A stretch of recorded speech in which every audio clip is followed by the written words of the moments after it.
Hey there, welcome to the channel.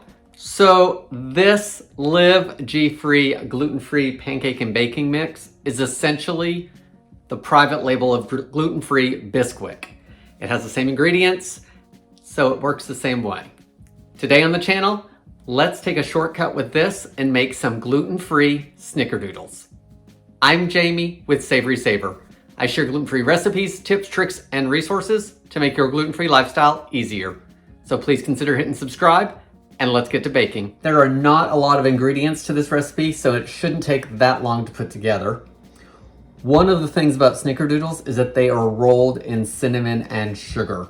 So I've got 1/4 cup of regular white sugar, and I'm gonna add 2 teaspoons of cinnamon to it.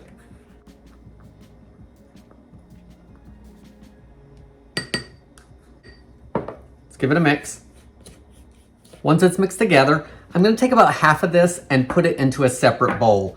And that's because if we're rolling raw cookie dough in the cinnamon sugar, we're gonna have to discard anything that we don't use because of the raw ingredients like eggs. However, if I can put half of it in here, then I'll just add more as needed. So anything left that is clean, I can put into my cinnamon sugar jar and use for toast or other recipes because it's already mixed. So let's pour about half of this into here.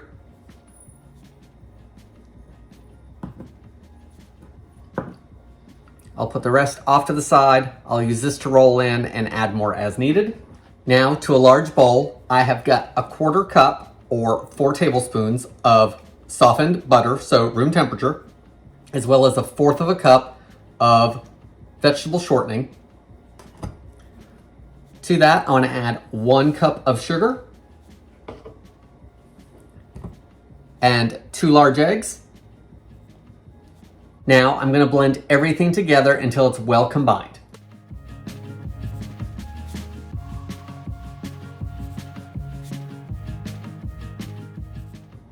All right, everything looks like it's mixed together, so let's get our mixer out of the way.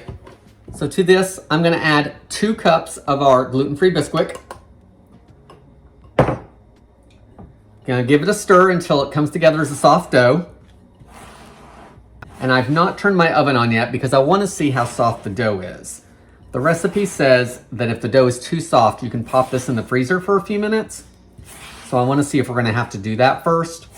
The other thing is, with the oven not preheating yet, that'll give this some time to hydrate and hopefully give us better results. Right now it looks like it's coming together pretty well. So if it's too soft once I start shaping it, we'll pop it in the freezer. I mean, it's pretty much one uniform dough. So let's turn our oven on to 375 degrees and get these shaped and rolled.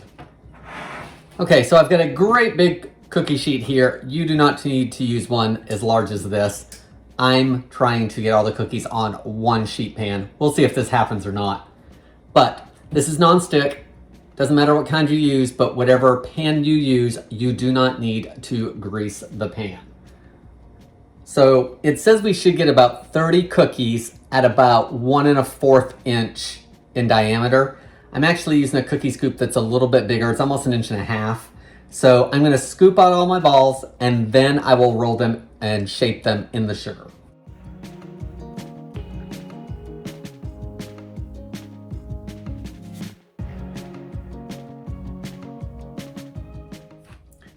So all my cookies have been scooped out. I've got 27 of them here.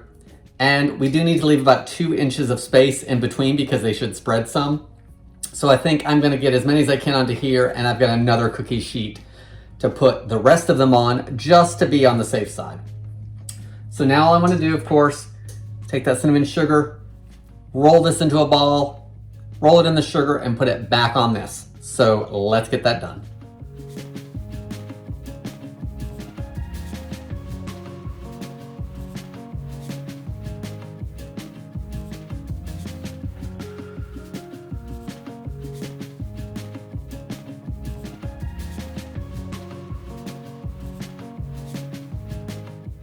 So all of these Snickerdoodles have been rolled in cinnamon sugar.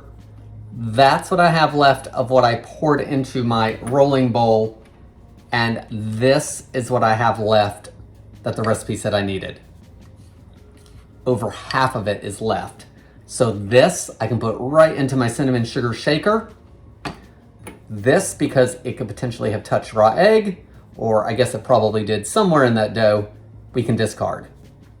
My oven is hot, so we need to bake these off for 10 to 12 minutes or until they're set. And then once we take them out of the oven, we're immediately gonna move them to a cooling rack. So I'm gonna move them to a cooling rack when they're done, let them cool for just a couple minutes, and then we'll try them out.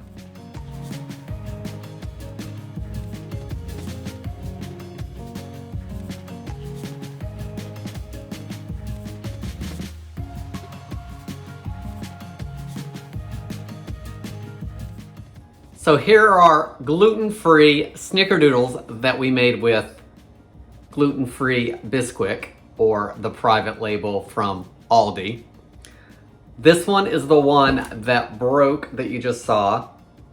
However, they do firm back up after they've come out of the oven for a few minutes. It's essential that you remove them from the cookie sheet and put them onto a cooling rack as soon as they come out. These cookies do not cool on the sheet for a few minutes like others do. Let's give it a taste. The outside with the cinnamon sugar is a little bit crisp. That inside is tender and light. It's essentially, to me, just as good as its gluten counterpart. So, these gluten-free Snickerdoodles, definitely worth trying if you like gluten-free Bisquick. Guys, that's all I have for today. I hope you like this video. Please leave me comments below. Do you use gluten-free Bisquick? Do you use the Aldi brand? Do you use another all-purpose gluten-free baking mix? Please leave it in the comments below. I want to thank you so much for watching, and I hope to see you on the next video.